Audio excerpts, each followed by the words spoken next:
ગણેશોત્સવને હવે ગણતરીના દિવસો બાકી છે અને ત્યારે શહેર પોલીસ ગણેશોત્સવની ઉજવણી શાંતિપૂર્ણ માહોલમાં થાય તેને લઈને સજ્જ છે. શહેરમાં ફૂડ પેટ્રોલિંગનું આયોજન કરવામાં આવ્યું. એસીપી સી ડિવિઝન દ્વારા ફૂડ પેટ્રોલિંગ કરવામાં આવ્યું. એસીપી સી ડિવિઝન અશોક રાઠવાની આગેવાનીમાં રાવપુરા નવાપુરા પોલીસ સ્ટેશન હદ વિસ્તારમાં ફૂડ પેટ્રોલિંગ કરવામાં આવ્યું હતું. રાવપુરા અને નવાપુરા પોલીસ સ્ટેશન જે સી ડિવિઝનમાં આવતો હોય પોલીસ સ્ટાફને સાથે રાખીને એસીપીની આગેવાનીમાં આ ફૂડ પેટ્રોલિંગ થયું, જે ગાંધીનગર ગૃહથી શરૂ કરવામાં આવ્યું. ત્યારબાદ આગળ ભગતસિંહ ચોક અને જયરત્ન 4 રસ્તા સુધી આ ફૂડ પેટ્રોલિંગનું આયોજન કરવામાં આવ્યું હતું.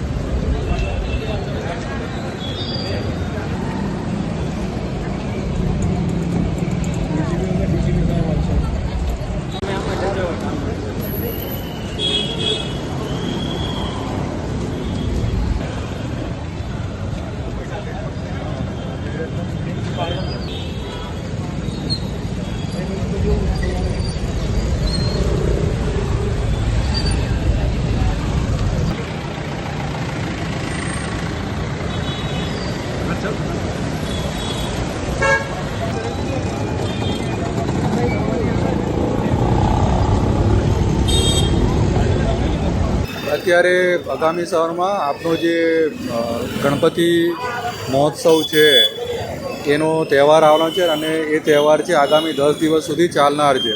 ગણપતિ આગમન યાત્રાઓ છે જોરશોરથી ચાલુ થઈ ગઈ છે અને કોઈ અનિચ્છનીય બનાવ ન બને અને અસામાજિક તત્વો છે એ પણ ઘણી જગ્યાએ ઘણીવાર એ લોકો આવી જે પરિસ્થિતિ છે ખૂબ જ ક્રાઉડ થતું હોય ત્યાં ઘણીવાર મોકો જોઈને કંઈક મિસચીફ કરવાનો પ્રયત્ન કરતા હોય છે. એવું કંઈ પણ બને નહીં અને પોલીસની વિઝિબિલિટી છે એ સોસાયટીમાં દેખાય અને દરેક લોકોને એમ લાગે કે આ પોલીસ છે અમારી સાથે છે.